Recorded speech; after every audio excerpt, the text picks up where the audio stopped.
Where is C. Auguste Dupin when you need him? Who, indeed, is C. Auguste Dupin when you need him? He's Edgar Allan Poe's pioneering detective, the one who, in the Purloined letter, finds something in plain sight. And I often think we could use him when it comes to public policy. In fact, I have a lot more use for Dupin than I do for Edgar Allan Poe, whose prose I find melodramatic, labored, implausible, and painful to read.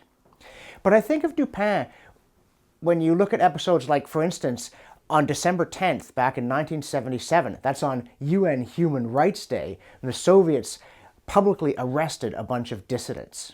Now, I think you know what I think of the UN. I believe that it should be dismantled brick by brick and hurled into the East River. And I have very little use for things like UN Human Rights Day. I think all this designation of these special days is slacktivism. You posture and preen because you say, well, I care about this, I created a day, and you don't do anything about it. But for all that, it's very revealing that the Soviets would have done this thing on that day, at least revealing for those with eyes to see. What it said is, we don't share your understanding of human rights, and we are not even trying to act the way you think we should. Duh, you may say. We don't need Edgar Allan Poe's detective for that. But a lot of people did. In the 1970s, a surprising number of people, including Trudeau Sr., once our Prime Minister, saw this kind of moral equivalence between the United States and the Soviet Union. They said the Soviets were peace-loving. They said the Americans were imperialist. Very quickly, moral equivalence tilts into getting the thing exactly backwards.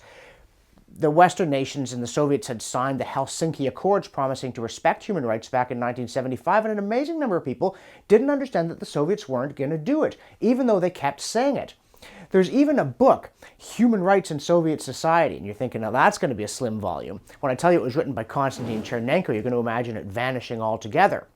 But the fact is, it laid out clearly that they didn't share our understanding of human rights, and things like arresting these dissidents proved it. Now, some cunning conservatives wanted the Soviets to sign the Helsinki Accords because they thought the only way to beat them was a kind of moral rearmament and to show the left that their expectations were fatuous, that the Soviets really were bad guys.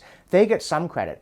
But the people who didn't see it at all, despite all the evidence, you're not going to call in C. Auguste Dupin, but even when he shows them the Purloined letter, they're going to look at it and say, oh, that's so odd. Whatever can it mean?